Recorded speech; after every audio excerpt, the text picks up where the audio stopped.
Aujourd'hui, dans cette vidéo, bonjour à tous et à toutes, on va parler des modalités de la phrase et les remarques. Mais tout d'abord, qu'est-ce qu'une modalité? De façon plus ou moins intuitive, vous pouvez avoir une idée, mais du point de vue grammatical, une modalité ou la modalité de la phrase est l'attitude du locuteur par rapport à son propre discours.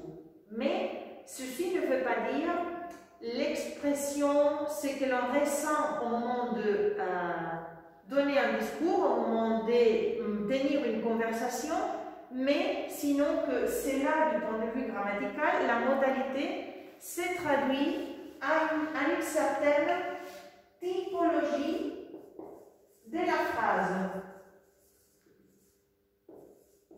Dans ces cas, on va parler des trois typologies et une dernière catégorie que l'on expliquera par la suite. De façon générale, dans la plupart des grammaires, on parle de la phrase assertive, de la phrase interrogative et de la phrase injonctive. Et pour distinguer les différentes typologies, on parle de deux critères principalement.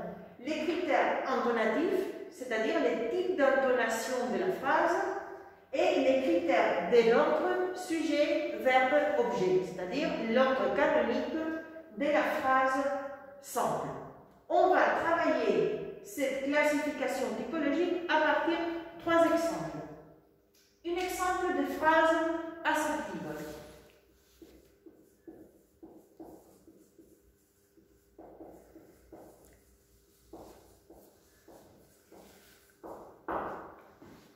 Je me promène avec mon chat. L'intonation de toute phrase assertive a un double versant.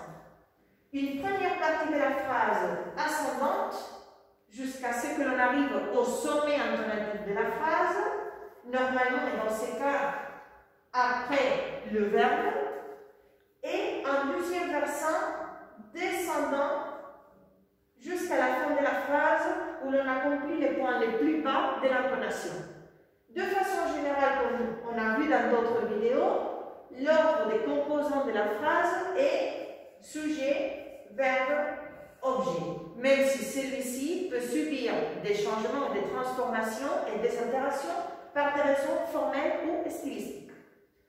À l'exemple des phrases interrogatives.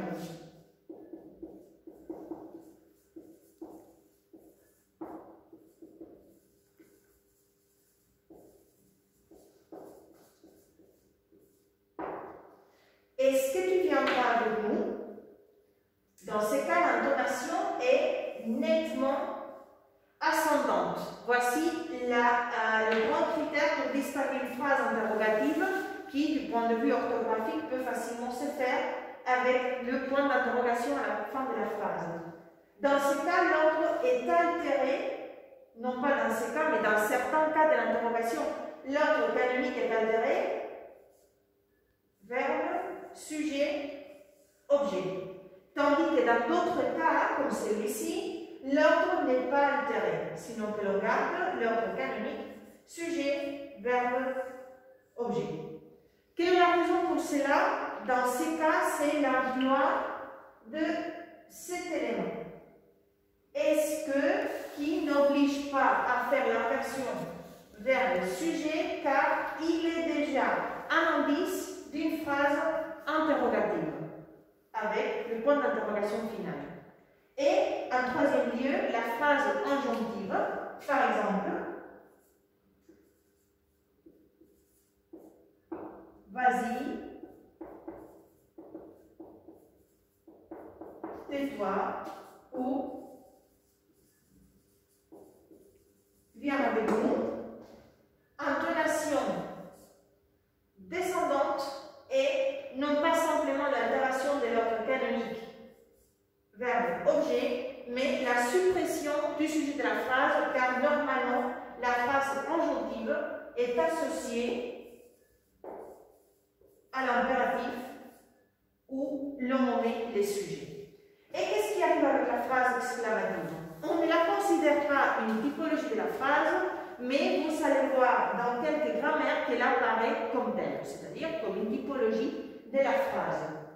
Dans ce cas, on considère la phrase exclamative comme une variante de la phrase assertive avec un point d'exclamation final. Par exemple,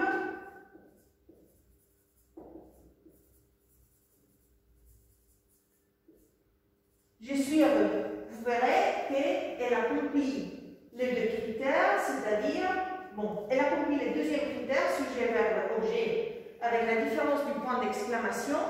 Et quant au niveau intonatif, le critère est légèrement ascendant. Mais en tout cas, on considère cette phrase exclamative comme une variante de la phrase assertive et elle ne fait pas partie des typologies phrastique, ci-dessous décrite.